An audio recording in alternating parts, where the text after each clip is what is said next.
They laughed when she walked into the kitchen, not because she was clumsy or rude, but because she was ordinary. No fancy apron, no professional culinary school name to boast, and certainly no online following. Just a quiet woman with tired eyes and a small notebook filled with handwritten recipes, some smudged with time and oil stains. To them, she was just another simple chef, a home cook, a nobody. In a world where flash and fame seemed to matter more than heart, she was easy to overlook. The restaurant she applied to wasn't some cozy corner cafe. It was a high-end kitchen, famous for its exclusive tasting menus and its sharp-tongued head chefs. Most of the staff there had trained in Paris or New York. They had titles, awards, and egos big enough to fill the walk-in freezer. So when she showed up, soft-spoken, wearing shoes that had clearly seen better days, they didn't just doubt her, they mocked her. "Did she bring Grandma's casserole?" one chef whispered with a smirk. "Maybe she thinks we're hosting a potluck." Another chuckled, but she didn't flinch. She just rolled up her sleeves, tied back her hair, and asked for a single chance. One meal, one dish. That's all she wanted. The room went quiet for a moment, the kind of silence that comes before either magic or disaster. They gave her a corner of the kitchen, not out of kindness, but because they expected to laugh. She reached into a small cloth bag and began pulling out humble ingredients: onions, fresh herbs, garlic, bone broth she'd brought from home. No foams, no truffles, no edible gold, just real food. Simple ingredients, but something about the way she handled them. It was different. Gentle, yet confident. Like someone who had cooked not for applause, but for love. For survival. For people she cared about. Soon, the smell started to change the mood in the kitchen. One by one, the staff stopped what they were doing. Conversations faded. Even the sous chef paused mid-sentence, eyes drifting toward her tiny station, and then came the moment they tasted it. But what happened next? No one could have expected. Because that simple dish? It didn't just impress them, it shook something deeper. Something they hadn't felt in a long time. But before I tell you how everything changed after that bite, let's go back to where it all began. Want to hear the full story? Stick around. Let me know if you'd like help with the next scene, F, the full script, F, or ideas for video visuals, F, to match the story. Her name was Asha. No one really asked, at least not at first. They were too busy judging the way she chopped vegetables, quick but old school, or the fact that she used a worn wooden spoon instead of the sleek metal tools lined across the kitchen. She didn't seem bothered. There was a quiet rhythm to everything she did, as if each movement had been repeated 1,000 times before. She moved with purpose, like someone who wasn't just cooking for approval, but for something more personal. Something sacred. What no one knew was that Asha hadn't always dreamed of being in a restaurant like this. In fact, this kitchen was a world far from where she came from. She grew up in a small town where cooking was never about show. It was about sharing. Her earliest memories were of standing beside her mother in a tiny kitchen, learning how to blend spices by smell, not measurements. There were no cookbooks, no timers, just instinct and love. Meals were never rushed, and recipes were passed down like family heirlooms, one generation to the next. But life had shifted. After losing her mother, Asha held on to the only thing that still made her feel close to her cooking. And even though she didn't have certificates or a flashy resume, she carried something far deeper, stories in every dish, memories in every bite. Still, not everyone in the kitchen cared about stories. For them, food was competition, performance. Reviews, social media posts with perfect lighting and flashy garnishes. That's what mattered. So when Asha walked in with her slow ways and old-school methods, it was like a clash of worlds. Her presence didn't just challenge their skills, It challenged their pride. Some started whispering about her behind her back. Others went out of their way to sabotage little things, misplacing her ingredients, cranking up the heat on her stove when she wasn't looking. It was clear she didn't belong, not in their eyes. But Asha didn't complain. She kept her head down. And every night, when the shift ended and the kitchen emptied out, she stayed behind to clean, to prep, to practice. There was one person who noticed. Javier, the dishwasher, saw her every night. He didn't say much, but one evening, as he dried the same plate for the third time just to stay close, he asked softly, "Why do you keep coming back?" She looked up, eyes tired but steady. "Because I still believe taste can speak louder than titles." And just like that, Javier started paying attention. He wasn't the only one, but no one, not even Asha, could predict what would happen when her dish ended up in front of the restaurant's toughest food critic. Want to see what happens next? Let's keep going. If you'd like help writing the next chapter, F, designing visual scenes, F, or crafting background music ideas, F, I've got you covered. The night the critic came was colder than usual, the kind of chill that creeps into your bones and makes everything feel a little heavier. The staff was tense, moving faster, quieter. Every plate had to be perfect. No slip-ups, no experiments. Just polished, high-end food with enough flair to impress a man known for tearing apart even Michelin-starred chefs with a single sentence. The head chef, Marco, was especially on edge. His name had been mentioned in food blogs lately, not always, in a good way.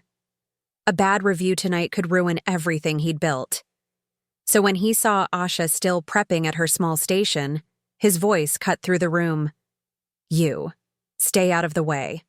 We don't need homemade soup on the menu tonight." Asha nodded. She wasn't surprised.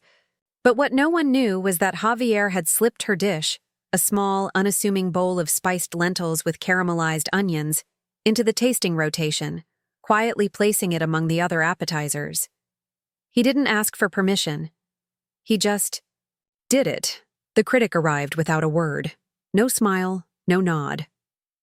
He sat, napkin folded precisely in his lap, eyes scanning every detail like a detective at a crime scene. Plates began to roll out. Tuna tartare with edible flowers, aged duck with smoke-infused cherries. He tasted, wrote something, then moved on. No reaction, then the bowl of lentils arrived. He stared at it for a moment, confused. It wasn't pretty. It wasn't bold. It didn't scream luxury, but he took a spoonful anyway. Something shifted. His pen paused. In the kitchen, Marco noticed. "Who plated that?" he snapped. Javier said nothing. Asha looked down at her hands. Meanwhile, upstairs, the critic took another bite. Outside the kitchen, rumors were spreading. One of the waiters said the critic had asked to speak to the chef who made that dish. No one was sure what it meant. Asha felt her heartbeat rise, but she didn't move. And then Marco made a choice that would change everything.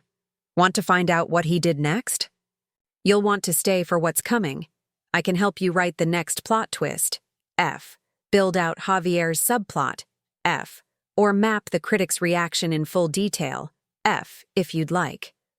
Marco stormed back into the kitchen, holding a folded note in his hand. His jaw was tight, eyes scanning every face like he was trying to pin blame on someone. "Who put this on the critic's table?" he demanded. The room fell silent. You could hear the faint sizzle from a pan in the corner, but no one moved. Asha didn't speak. Neither did Javier. The others stared at the floor, pretending not to know anything. Marco crushed the note in his fist, then turned sharply toward Asha. "Was it you?" he asked, stepping closer. She met his eyes but didn't say yes or no. That silence, steady and unreadable, only made him angrier. "You think this is a game?" Marco snapped. "We don't serve comfort food in this kitchen. This is fine dining, presentation, technique, prestige." His words were sharp, loud enough for the waitstaff in the hallway to hear. Asha stayed calm, but inside, her heart pounded. She wasn't trying to prove anything. All she wanted was a chance to show that flavor still mattered, that real food, the kind that told a story, could belong in a place like this. Suddenly, the door swung open. One of the senior servers stepped in, pale and out of breath. The critic. He's asking to meet the chef who made the lentils. Now. The room froze. Marco's expression twisted. He was the head chef. His food should have been the highlight. Now this mystery dish was stealing the moment. His pride was on the line, and he wasn't going to let someone like Asha take the spotlight so easily.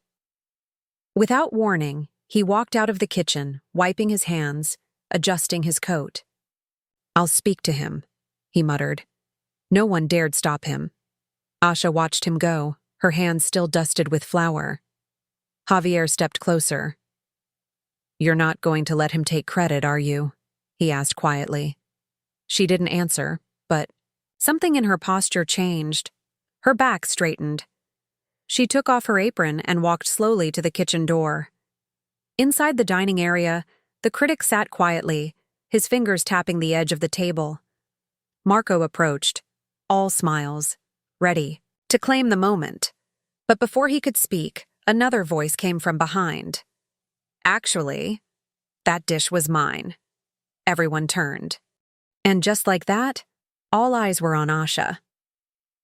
If you want help crafting the climax moment, F, exploring Marco's next move, F, or showing how the staff reacts, F, I can dive into those next. For a moment, time stood still. The dining room, once filled with quiet chatter and clinking glasses, fell completely silent. The critic looked up, eyebrows raised, clearly surprised. Marco froze mid-step, his forced smile fading as Asha stepped forward, hands folded, voice steady. "I made the dish," she repeated, this time loud enough for the entire room to hear. The critic blinked, studied her, then leaned back in his chair, almost amused. "You're not on the official team, are you?" Before she could answer, Marco cut in. "She's part of the kitchen staff, a prep cook. She wasn't authorized to." "Send out that plate." He was scrambling now, trying to take back control. His tone was sharp, but underneath it was fear. He'd been caught in a lie, and not just any lie, in front of the most influential food critic in the city. The critic tilted his head. "So, you're telling me the best dish I tasted tonight wasn't even part of your menu?" He looked from Marco to Asha. "That's interesting." Tension rippled through the room. Staff peered out from behind the kitchen doors. A few guests leaned in, sensing drama unfolding in real time. Then came the twist no one saw coming. The fee. Critic set down his spoon and reached into his coat, pulling out a small envelope. "I wasn't here just to review tonight's service," he said calmly. "I've been scouting chefs for a new feature series. We're spotlighting authentic voices, real food, something fresh." He looked directly at Asha. "And your dish told a story." Marco's face turned pale. Before anyone could react, the restaurant owner, Ms. Delgado, appeared from the back. She'd been watching everything. Her eyes locked on Marco, then shifted to Asha. "Why wasn't I told someone new was testing dishes tonight?" she asked coldly. Marco opened his mouth to respond, but nothing came out. Ms. Delgado stepped toward. "Asha, may I ask, where did you learn to cook like that?" Asha hesitated, her voice soft. "My mother, at home. It's just something I've always done." The owner nodded slowly. "Well, it's something worth sharing." Marco stepped forward, desperate now. "With respect, we have a brand, a style. We can't just—" But Ms. Delgado raised her hand. "Maybe that's been the problem." And just like that, the power in the room shifted. But this wasn't the end. Because later that night, Asha would discover something Marco had done behind closed doors, something that could ruin everything. If you're ready, I can continue with Asha's discovery. V. Reveal Marco's secret sabotage. F. Or build out Ms. Delgado's decision. F. Next. Later that night, long after the guests had gone and the kitchen lights had dimmed, Asha stood alone, cleaning up her station. Her hands moved slowly, thoughts still tangled in everything that had happened. It felt unreal, being noticed, praised, even defended. For the first time since stepping into that kitchen, she didn't feel invisible. Javier walked in quietly, holding a folded paper. "You should see this," he said, handing it to her. It was a printed order sheet from earlier that day, crumpled but legible. Her name had been scratched out at the bottom, and someone else's had been written in, Marco's. He had tried to claim her dish even before the critic arrived. Asha stared at it, her stomach sinking. "He planned this," she murmured. "He knew what I was cooking." Javier nodded. "He copied it down.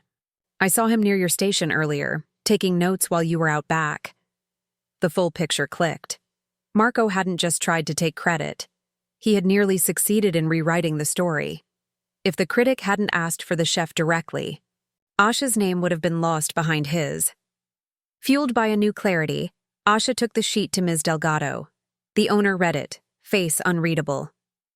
Then she placed it on her desk, hands folded. "Thank you for telling me. I had my suspicions." That night, an email went out to the staff. Marco had been removed from his position, effective immediately. It shook the whole kitchen. Some were shocked, others quietly relieved. The next day, Ms. Delgado called Asha into her office. "I want to offer you a permanent place in this kitchen," she said. "Not as a prep cook, as a chef, with your own rotating dish on the menu." Asha could hardly speak.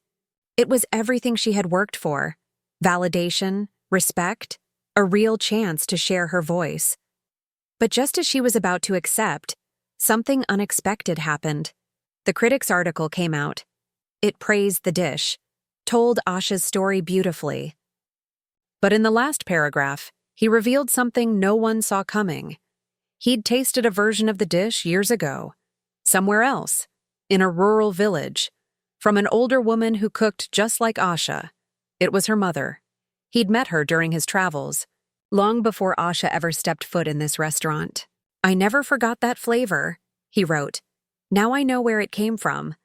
And in that moment, Asha realized her mother's legacy had traveled farther than she ever imagined. If you want, I can help shape the final scene or epilogue. F.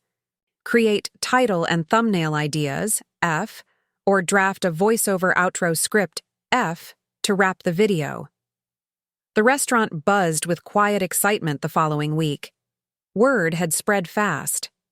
Customers were now asking for the lentil dish, and even the staff, once skeptical, had started treating Asha with a different kind of respect.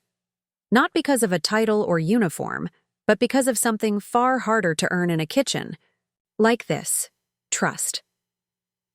Asha accepted Ms. Delgado's offer, but on her own terms. She didn't want her name on the wall or a spotlight on her every move. She just wanted to keep cooking food that meant something, dishes that reminded people of where they came from or where they could go. She introduced rotating plates inspired by her childhood: slow-simmered curries, spiced flatbreads, and comforting soups made from humble ingredients. Nothing flashy, just real food, made with care. Javier was promoted too, now a full-time kitchen assistant. He and Asha became close, often staying late, experimenting with recipes, cleaning up side by side like they always had. He'd still joke about drying the same plate 3 times, but now it came with a smile that meant more than words. Marco never returned. The kitchen moved on, but the lessons he left behind lingered. Ambition without humility can rot a place from the inside. And sometimes it takes someone from the outside, someone unexpected, to reset the balance. The critic's article brought more attention than anyone expected. Food bloggers, local papers, Even out-of-town visitors began dropping by, all curious to try the simple chef's food. Asha handled it the same way she always had. Quietly, respectfully, never rushing, never letting the noise change the way she cooked. One night, after a long service, Ms. Delgado sat at the counter with a bowl of Asha's signature lentils. No, she said softly. I think your mother would be proud. Asha smiled, stirring a pot behind her. She always said a good meal should speak for itself, and now it finally was. In a kitchen once ruled by ego and status, it was heart and heritage that ended up winning. Asha didn't need to shout to be heard. Her food did the talking, and now people were finally listening. So the next time someone doubts a simple chef, remember this. Behind every quiet cook, there might be a story, a legacy, and a flavor, strong enough to change everything. If you'd like, I can help you with a video outro script, F, design a compelling thumbnail title pair, F, or create description text with SEO tags, F, for your YouTube upload.